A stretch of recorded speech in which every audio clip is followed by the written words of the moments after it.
Selamat pagi anak-anak, selamat berjumpa kembali. Setelah kalian libur akhir semester dan libur Natal serta tahun baru, kita bertemu lagi di dalam pelajaran agama.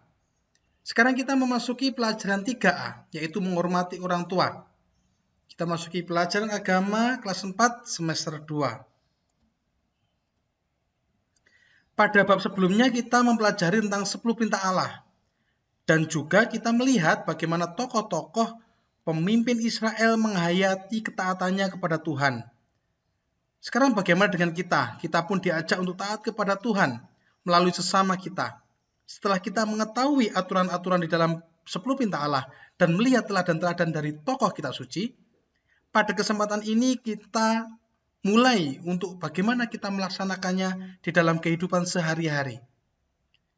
Oleh karena itu, pada kesempatan ini kita akan mempelajari pelaksanaan dari perintah Allah, khususnya perintah Allah yang keempat, ketujuh, dan ke-10. Masih ingat kan apa itu? Ya, yang keempat adalah menghormati ibu bapamu. Yang ketujuh, jangan mencuri. Yang ke-10, jangan mengingini milik sesamamu secara tidak adil. Kita akan masuki pada pelajaran ini KD 3.5, memahami 10 perintah Allah yang menjadi landasan dalam berelasi dengan sesama. Mengapa kita membahas terlebih dahulu orang tua? Sebagaimana kita tahu bahwa di dalam perintah Allah dibagi menjadi dua, yaitu sikap kepada Tuhan dan sikap kepada sesama. Dan sikap kepada sesama dimulai dengan menghormati orang tua.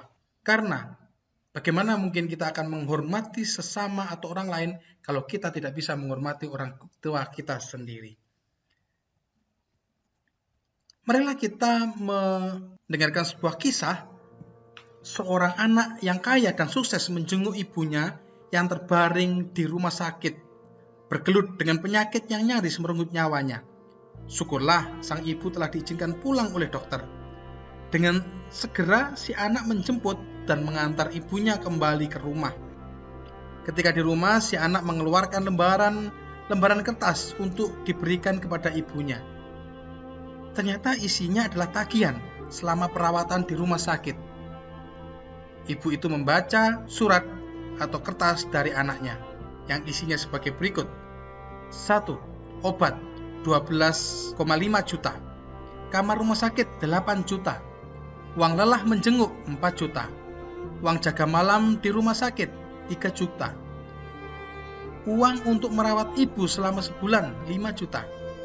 Kerugian karena harus meninggalkan rapat 4,5 juta.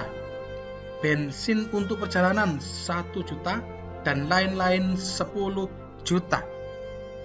Tak lupa di pojok kiri bawah tertulis, bisa dilunasi kontan atau dicicil. Sang ibu tersenyum kepada anak kesayangannya tersebut. Ia lalu mengambil sebuah map dan menyerahkan kepada anaknya. Si anak menerima dan meninggalkan rumah ibunya tanpa melihat isi map. Beberapa jam setelah itu, seorang kerabatnya mengabarkan kalau penyakit ibunya kambuh. Si anak terdiam, tidak peduli dan mengutamakan jadwal kerja di kantornya. Kemudian ia teringat untuk membuka dan mengetahui isi dari sebuah map yang diberikan oleh ibunya. Ternyata berisi sertifikat rumah, tanah, dan lain-lain milik ibunya. Belum sempat selesai ia membaca, kerabatnya memberitahukan bahwa sang ibu telah meninggal dunia. Si anak masih terdiam dan dia melihat secari kertas kecil yang jatuh di antara beberapa surat yang digenggamnya. Sebuah surat terakhir dari ibunya yang berisi, "Terima kasih atas semua yang telah kamu berikan kepada ibu, anakku sayang. Kamu punya rincian, ibu pun akan demikian.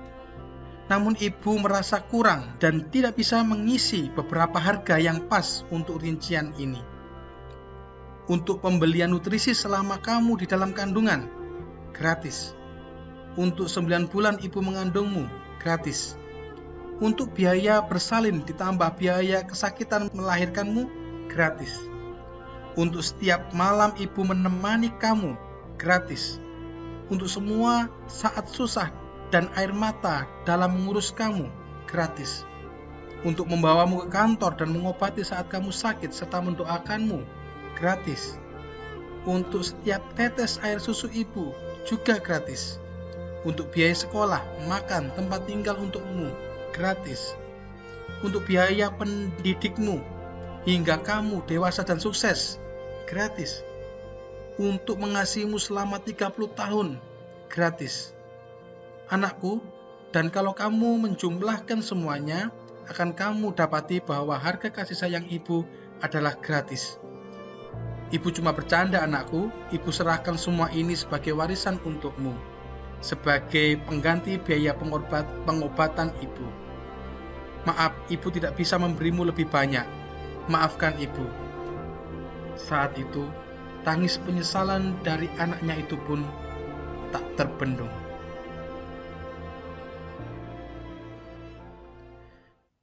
Anak-anak sekalian, kita kadang-kadang menghitung-hitung apa yang kita berikan kepada orang tua, dan orang tua begitu ikhlas memberikannya kepada kita. Sekarang kita mau melihat bagaimana nasihat-nasihat kitab suci terhadap sikap kita terhadap orang tua. Yang pertama adalah surat Rasul Paulus kepada jemaat di Efesus bab 6 ayat 1-3. Hai anak-anak, taatilah orang tuamu di dalam Tuhan, karena haruslah demikian. Hormatilah ayahmu dan ibumu. Ini adalah suatu perintah yang penting, seperti yang nyata dari janji ini, supaya kamu berbahagia dan panjang umurmu di bumi. Kita lihat dari Keluaran bab 20 ayat 12. Hormatilah ayahmu dan ibumu, supaya lanjut umurmu di tanah yang diberikan Tuhan Allahmu kepadamu.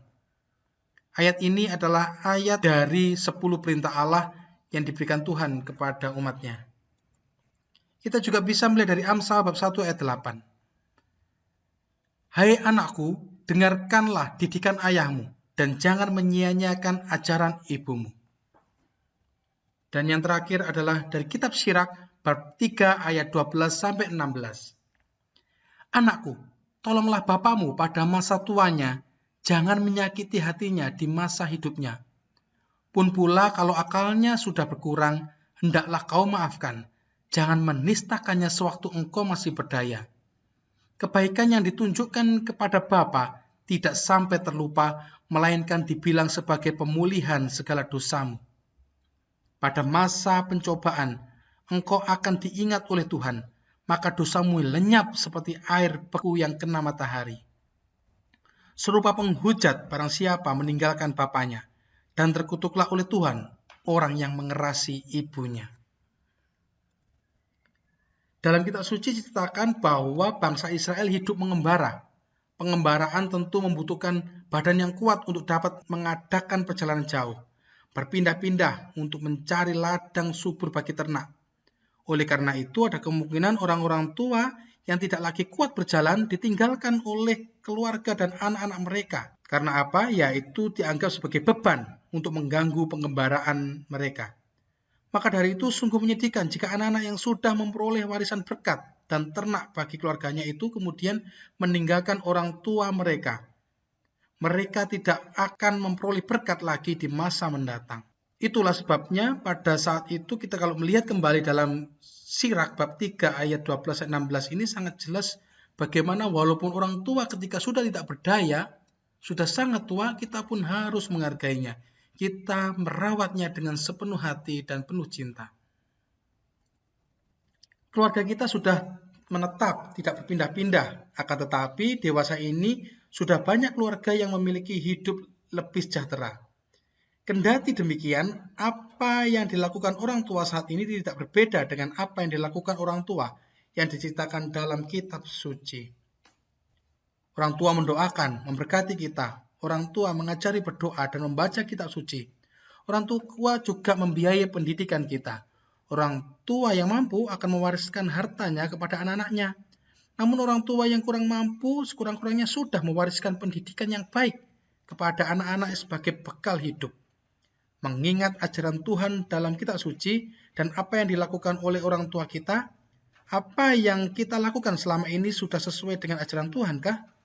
Atau apakah kita sudah menghormati orang tua kita, memaafkan, tidak menyakiti, tidak meninggalkan mereka kelak, dan sudahkah kita berterima kasih kepada mereka atas semua yang telah diberikan kepada kita? Sudahkah kita bersyukur kepada Tuhan atas orang tua kita? Sebagai ucapan terima kasih kepada orang tua, alangkah baiknya kalau kita memberikan hadiah kepada mereka. Hadiah itu tidak harus berupa barang, namun sikap yang menyukakan hati mereka. Apa yang kita lakukan untuk berbakti kepada orang tua? Yang pertama, kita dapat menghormati orang tua. Misalnya, berbicara dengan sopan dan rendah hati, tidak menertawakan dan menghina orang tua. Mencintai orang tua, dengan senang hati kita menemani orang tua, menghibur orang tua, memperhatikan orang tua, berterima kasih kepada orang tua dan mendoakan mereka. Kita pun dapat taat kepada mereka dengan cara menaati orang tua kita secara lahir maupun batin, melaksanakan perintahnya tanpa menggerutu. Kita juga membantu orang tua. Kita siap sedia membantu orang tua saat memerlukan bantuan. Bersedia ketika diminta tolong. Sikap menghormati orang tua sesuai dengan perintah Allah yang keempat. Sikap seperti ini juga diteladankan oleh Yesus terhadap kedua orang tuanya, yaitu Yusuf dan Maria. Demikian anak-anak pelajaran kita untuk 3A. Untuk lebih lengkapnya, kalian bisa membaca kembali di e-paper yang Pak Anton juga bagikan di Classroom. Selamat mengerjakan tugas-tugas. Selamat sebagai anak yang baik. Selamat untuk menjadi lebih baik dari yang kemarin dengan berbakti kepada orang tua. Terima kasih dan tetap bersemangat.